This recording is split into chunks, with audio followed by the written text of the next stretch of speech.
mean. My favorite thing we did in week 6 of being in Korea was the Lego Cafe. There was so many Legos, there was almost just Legos, there was just 2 things that weren't Legos. It was where you could catch fish with a magnet, and they had a nail thing, and you have to catch them on that nail thing. And there was a thing where you play with these little blocks. They were that size. And they were squares. This week, Molasses and I had the very same favorite thing. And our favorite thing this week in South Korea was the baby Jimjabang! We got to go to a baby spa where she got to swim and play for 2 hours. The best mommy and me play date in Korea! My favorite thing this week was our very first mukbang, where you eat food live on Facebook. Crazy. My favorite thing in Korea was going on my dad's garden, petting the animals and feeding them.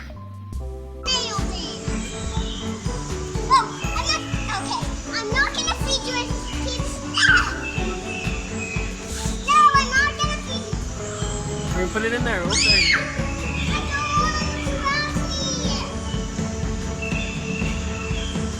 My favorite thing in week 6 was going to Chinatown. It had these yummy nut things that was hard Korean honey, and you can make 15,000 bands, and then you put nuts in them. When you taste them, all of the cotton candy flavor, well, it's not cotton candy, but it tastes like cotton candy, and it just melts in your mouth. Okay, come here. Okay, slow, relax. Okay. Oh, okay, come here. Step over. Stand up. Yes, I got it. Oh. You're the tallest. Yes. 짜잔, honey. Sitting southern street. 짜잔. Wow. English. Oh my God. OMG. Very yummy. Korean. Delicious. 맛있다. Okay, so before we get started with this week's podcast/vlogcast, there were a couple things we wanted to mention before it kicks off. One is that the podcast you're about to hear will get a little noisy as we are doing our first live mukbang podcast/vlogcast, which means we were doing it live from a restaurant, so it's going to get a little noisy, but when in Korea, you mukbang. So that's just really nice. Number 2 is we forgot to mention an important part of last week, and what was that? Well, we did mention it, but we had to redo the podcast. We did half and half, but we had to redo the first half because it was too noisy. But that is Happy 4th of July! Yay, 4th of July! So for all you North American United Statesers. Yeah, so we want to do a pre-test just so we can mention the 4th of July and what happened on our 4th of July. It was a fiasco like normal! So we heard from a friend who was here a few years ago saying that you could go to the military base on the 4th of July, and all you had to do to get in was show your American passport. And yay, you get to go see fireworks, hot dogs, hamburgers, all the American celebration. And we did our due diligence. We were like, is that true? So we looked online, saw a bunch of forums where they said it was true. The actual military base that we were going to had a Facebook page and said that they were open for visitors. And not this year, granted, but a year back, they said, just bring your US passport and you can come participate in all the festivities. So I then emailed them and asked if that was true, indicating we were not military, we were living here teaching. We had 4 children, asking if we could come. And they said, bring your passport and your state ID. Here's a schedule of events, and we are looking forward to having them. Yay, which we did. So when we even talked to each other too, and we said, hey, you know what? Even if we can't get in, let's not be in a bad mood, and it'll be okay, right? Did we not say that? And so we took the 2-hour subway to the military base. Lo and behold, they acted like they had no clue what we were talking about. Like, 4th of July was that. Also, you cannot come in here without a military escort. What were you thinking? Yeah. It said nobody had ever been allowed on a military base without an escort since 9/11, which we just know is 100% not true. Anyway, even though we agreed that we would not be in a bad mood because of that. For the record, that is not why I was upset. I was not upset about that specifically. I was upset because we could not find the base initially, and so a very nice person offered to help us, which arguably they did, but they split us up into 2 taxis. I didn't have a phone. Actually, you did give me my phone at the last minute. I didn't have any money. I didn't have directions. I didn't have the address. I didn't know where we were going. And then we were in 2 different taxis, relying completely on the narration of the stranger to tell us where to go. He told the first driver, and then he told the second driver to follow the first driver. And the first driver that I was in started leaving before Gabriel's door was even shut. So yeah, I was a little upset. So pro tip, don't split taxis.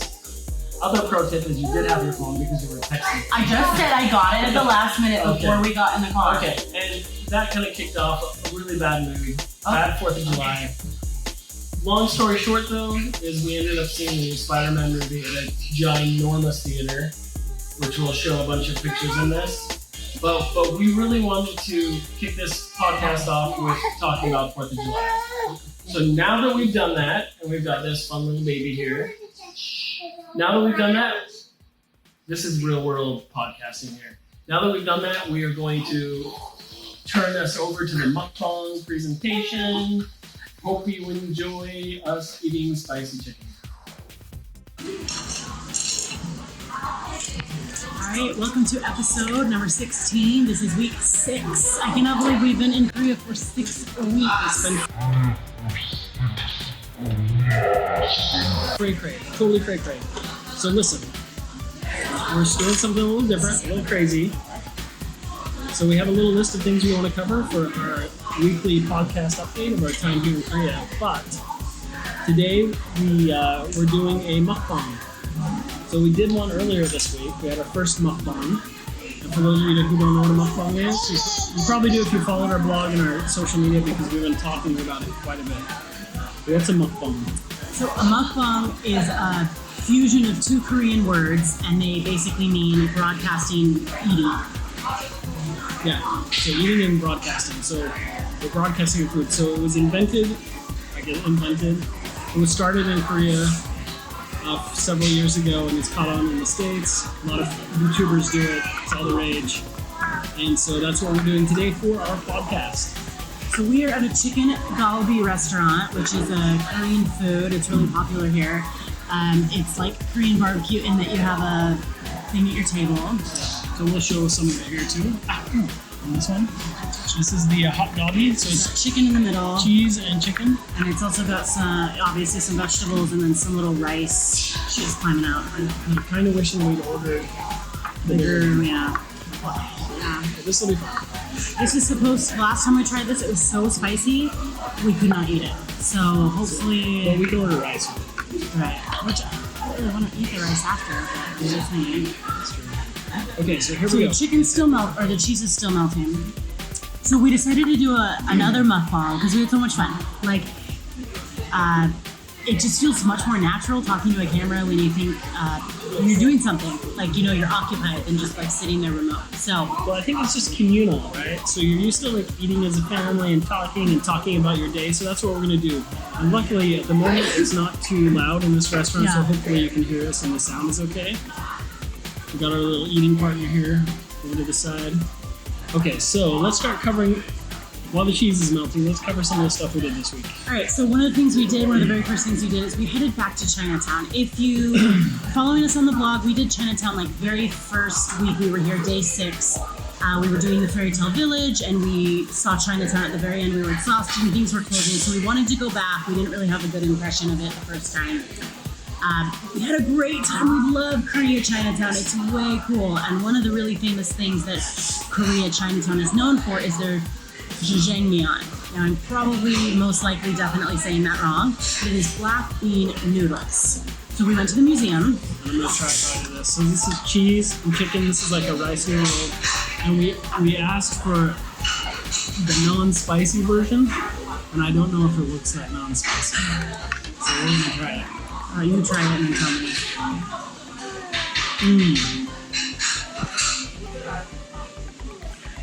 I'm not a huge fan of these stainless steel chopsticks. I find them very hard to maneuver.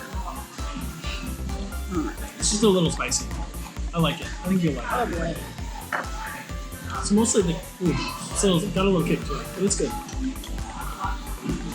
I think this is #1 chicken galbi because it's so spicy.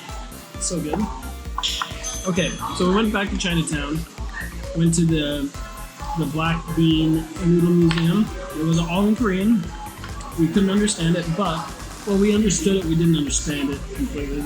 We couldn't read what was happening, but we understood it. They had like some sculptures and reenactments with models. Basically saying that over the history of time in Korea, they've had a huge nostalgic past with the black bean noodles, and to give them credit, they are amazing. It's one of our favorite foods here in Korea is Chinese food. And the thing is that we went Korean to Jeju Island. We couldn't find anything to eat. We ended up finding this Chinese restaurant where we ate all the foods that they're known for here in Chinatown and Incheon. So it was just really interesting to compare them to. And we found out really during kind of after going to Jeju Island that really like Jeju Island is like spread throughout the mainland. Like everything they do there is just filtered all the way up. So it's really interesting. Yep. I understand it. So that's Chinatown. They also had famous there. There's a lot of monuments, little things to go, but the famous thing is just going and eating the street food there. They have these Chinese rolls that are really popular. They have bean, curd, and other things in them. We bought 10 of them, brought them home. They're still sitting in a bag in our cupboard. And they're probably bad now. So we're probably going to have to go get some more. We just forgot about them. Not that we didn't want to eat them, we did. After that, they have the strawberry skewers there. So they're famous for these skewers of like 6 or 7 flavored strawberries with a sugar glaze on them. They taste amazing. And then frozen. And they're frozen. They're so good. And what else? The King's Candy. So they have this honey candy that they sit and stretch into these long, skinny strips of. It's like a hand-stretched cotton candy, and we haven't tried those yet either. Well, they gave us some samples there, but yeah, The kids loved it, and we want to taste those again. But anyway, it was way fun. that's Chinatown. It was way fun. There's like a really great vibe there. Lots to do and see and explore, and everybody's very talkative. And these side streets where nobody's really driving down them, and they're really just pedestrian exploration areas, and that was way fun. And this chicken galbi is amazing. It's so good. It's really good. It's like the right amount of spicy. Yeah. Is it too spicy? No, but I think we need to turn. I think that's what she was telling us in Korean. Turn it off? Yeah, or at least way down. Right, turn it off. So it's got this gas heated plate on the table that heats up the cheese and the food. It starts to burn after a while. Yeah. Okay, so next, why don't you tell everyone about the baby jjimjilbang? Okay, the baby jjimjilbang. Seriously, my favorite thing we have done over 43 days here in Korea. So we talked about the jjimjilbang in the beginning. It was one of the very first things we did. We went out to Spasis, and we went to Korean bathhouse, which was super interesting. And I definitely can read about all the details on our blog, but the short and sweet aspect of it is that you go to this Korean bathhouse, segregated by gender. I hope not. It looks like it though. Yeah, you wait till it. Put it down. Don't ruin our food. It's still going to be residual heat. So Korean bathhouses are well known for just the communal type gathering, especially between women. And you get completely nude. There are no clothes allowed, and you go and bathe in these baths. So if you combine that with swimming here, which I know are totally two different things, but you at the jjimjilbang they're deep, so you kind of can go swimming if you're kind of a little kid and you kind of view everything as a playhouse. And swimming here is just swimming. It's just swimming laps. What about the baby jjimjilbang? I'm getting to it. I'm comparing the two. Okay. So babies can't go in the jjimjilbang. They can't go in the swimming pools. So, and there's no swimming, and there's no bathtubs, and maybe there are some in the other apartments, but there's no bathtub in our apartment. So these babies are just kind of like, I don't know, excluded from this aspect of society until they're like 5 years old. But we found this place called Baby Angel, and it is a Korean jjimjilbang.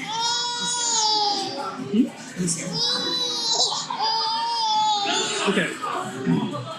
So while Catherine's making the baby happy for you, This is clean. I may have to. That's fine. We may have to blur something out here, but I'm getting tired. But Catherine will tell you what happened to baby Ginger. But what I'll tell you, I've never seen a bigger smile on her face than after she got out of that experience. So I left with the kids to go home while she went to the gym. So you have to go with you. You have to go in with your baby, obviously. Yeah, it's like a mommy playgroup.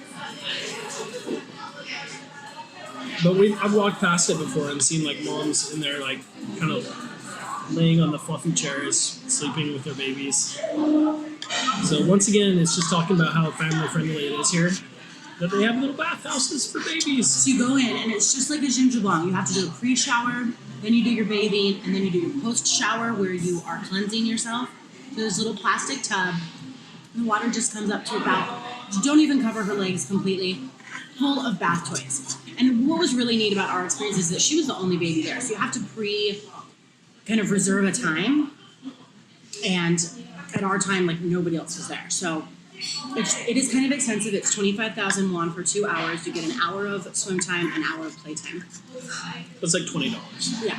So you go in, you get, so you do the pre-wash. So that's a little plastic, seriously, just like the plastic tub you would get at Walmart or Target or any little department store. And she just plays in it, and you have 2 attendants that are with you that just play with her and dote on her and love on her.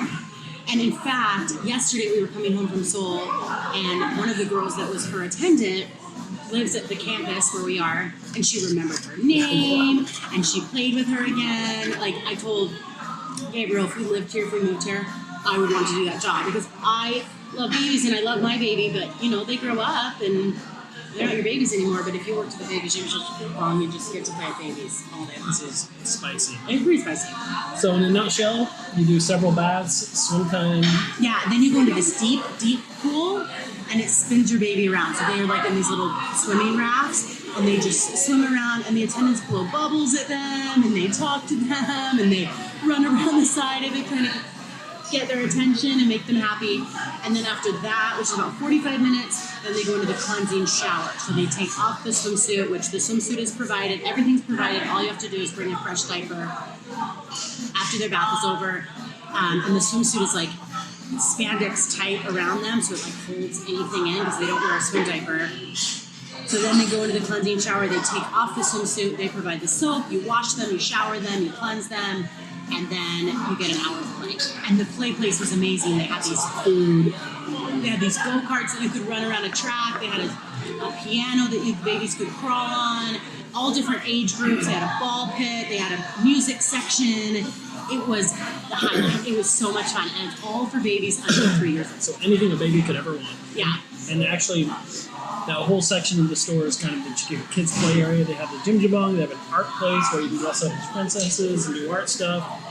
And they have a Lego place. Our kids love the Lego place. Where they just have like hundreds and hundreds of Lego sets, and the kids get to sit and build Lego sets. And then there's the Champion, which we talked about before, but that's where our 3 kids are right now, playing the Champion while mom and dad have a little date podcast time together. And that's the baby jjimjilbang. Yeah. Awesome. So, next on the list, probably shouldn't take too long, but this week I finally got a haircut in Korea. I'm still finding a way to trim my beard because it's getting a little unruly. But we found a haircut place, and basically I went in and said, haircut? And they said yes, and I sat down and they cut my hair. Well, what's interesting is it really brought to light how expensive the area we are staying in is. Because we tried to get a haircut here in the Techno Park Songdo area, and it was 33,000 won, which is about $30. Then we went over to Techno Park, which is just the next stop over, and it was only 8,000. Yeah, sorry, Kyrgyzstan. And it was only 8,000, which is like $6 or $7. So I got my $7 haircut, and it was awesome. They did a great job. That's spicy. No, not a word of English was spoken, and I didn't come out with a bowl cut, so I'm not. Darn. All right. So another thing we did this week is Gabriel took our little list, other than her, to an indoor underground petting zoo. Yeah, it's in the mall, right? It's in the mall right by our house. And I took our 4-year-old on a little daddy-daughter day, and it was a little bit expensive, so I just took her. And that was pretty amazing too. They give you a little Tupperware of carrots, and so they have these little tubes cut in the plexiglass where the animals are inside, and you put the carrots with your finger, you stuff them through. I'll show some videos of the podcast. But they had little, they had all sorts of animals. They had porcupines, they had raccoons, lemurs. What are those little Lion King animals? The Kuna Matata one? The big ones? No, it's a little one. Is it a meerkat? It's a meerkat. Oh, yeah. They had meerkats.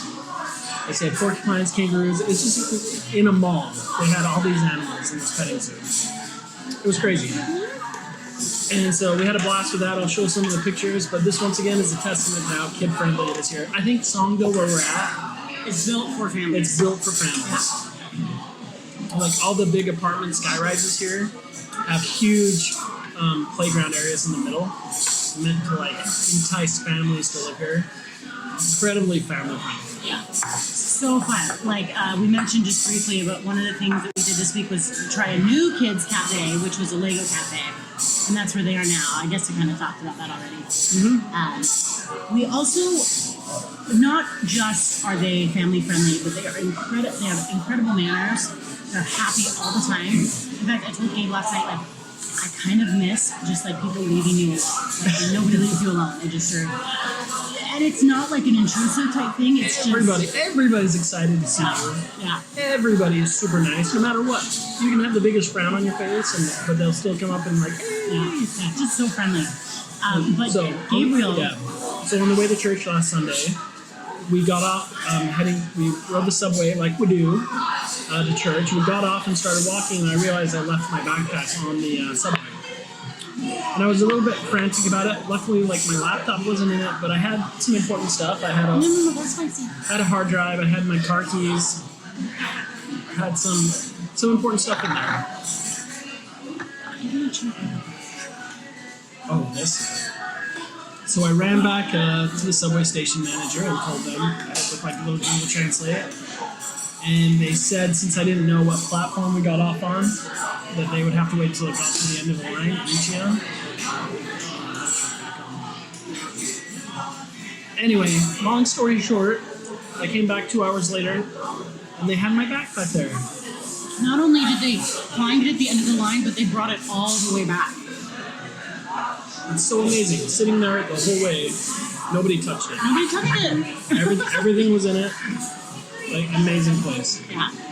So that was just a really cool, like, and that's typical. That is like, we take our scooters to Costco, leave them outside the front gate for 2 hours, and they're there. Nobody took them. Nobody thought they were theirs. Nobody thought they were free game. Nobody decided that they would claim them for their own. They were just there. And that is like that everywhere. We do not worry about our personal property here whatsoever. Pretty awesome. So the other thing after class one day, we were trying to find something to do.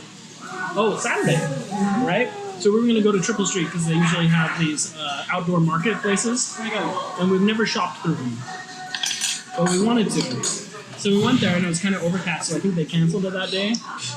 So we thought, what the heck, let's go to Gangnam, which Psy made popular with his song Gangnam Style.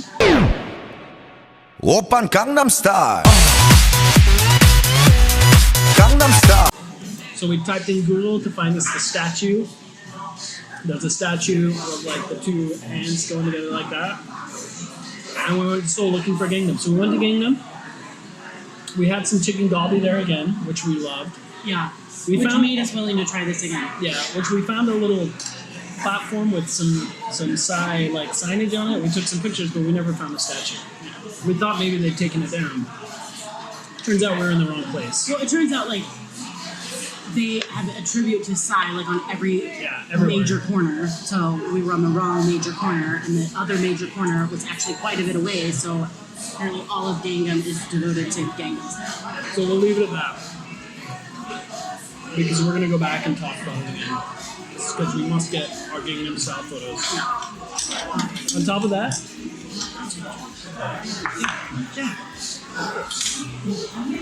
go ahead. Yeah, and you know, we'll head back to Gangnam. We'll give it another try. I don't know how much we really saw that. We were tired. It was late. We're definitely gonna go back. We're gonna go back this weekend, and we're gonna try out the food trucks on the Han River. So let's see how it goes. Another thing that happened this week is that because we're in such a small branch, we attend the Church of Jesus Christ of Latter-day Saints. There are only about 3 youth there, and they're all gone for the summer. And so little Miss Pie, 8 years old, was asked to be the youth speaker this Sunday, the last Sunday at church. So she chose a talk out of a friend about giving service. She was so excited. She wrote it herself. I helped her just a little bit with like clarifying details so it would be more understood. And she's a rock star. She like wasn't nervous. She didn't stutter. She looked up at the audience. She went slow. She gave herself a little critique after it was over and said she wished she'd gone a little slower. But it was awesome. It was so cool. I don't know how our kids do it. They don't stress about things like that. Like even before, she's so. Thank you. Thank you. She's so timid and quiet in preparation for it, and then she just stands up and talks loudly into the mic like a seasoned pro. Like I don't know. But I think a lot of it has to do with that they don't go to a public school where they make fun of all the time. So they have no reason to be afraid of anything. They just see what we do and then they want to emulate She it. has no fear. So that was really cool. I was really proud of her. If for no other reason than just like public speaking is such a great skill to have. And she just did such a great job. So I think that is about it, except for one last thing. We discovered Korea's best kept secret this week. Which is? Oh, the shaved ice. This can't be. This is called bingsu or pat bingsu. You know it as shaved ice. Hawaii's got nothing on it. So Hawaii and the rest of the world takes ice and shave it.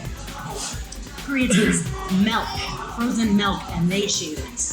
And then they add fruit, brownies, Oreos, ice cream, whipped cream, cookies, you name it. And it is the most amazing thing you've ever had. It is, and sweetened condensed milk, which I know Hawaiian shaved ice uses too. But it is absolutely the greatest thing you will ever eat. It's pretty awesome. And we've got 30 more days here, and I intend on having it at least 15 more days. I'll tell you the difference between like the Hawaiian shaved ice. Everything Korean is a little bit complicated. So you're supposed to eat some of it and then mix it up, and then they give you a little cup of condensed milk to put on it. And you mix it up, and then everything has to be assembled. Yeah. Like even Korean barbecues and Korean yeah. soup, you have to like cook it yourself. Yeah. And even this, right? We're eating chicken galbi that has cheese around it, and you dip it in there. And I guess at the end, if you're still hungry, they'll bring you rice and you stir that up in the lemons. Super interesting, but I love it. Yeah. So really, like, if you're trying to plan your next vacation and you don't know where you want to go, come to Korea just for the shaved ice. Like, it is phenomenal. It's so much fun. Alright, so that was about our week in a nutshell. yeah, that wraps it up. So I would love to hear in the comments what you think about us doing a mukbang for our podcast. Is it too loud? Did you enjoy it? Was it nice? Was it like you're just having a meal with us in Korea? We hope so. It was fun talking about our week, and we appreciate you listening in. And any comments, feedback, we'd love to hear it. Contact us at Diapers on a Plane. If you're listening to this podcast on iTunes or any whatever podcast service you use, please give us a review. But more than that, listen to our episodes. Alright, you can also find us on all of our social channels. We would love it if you followed us on Facebook, subscribe to us. Okay, you can also check us out on social media. Give us a like, follow us on Instagram and Twitter. Send us your questions, comments, thoughts. Be a troll. Hey, we'll take it at this point. So Thanks for watching. Thanks for being a part of this journey with us. And We're gonna finish our chicken galbi. saying goodbye from Korea. See ya.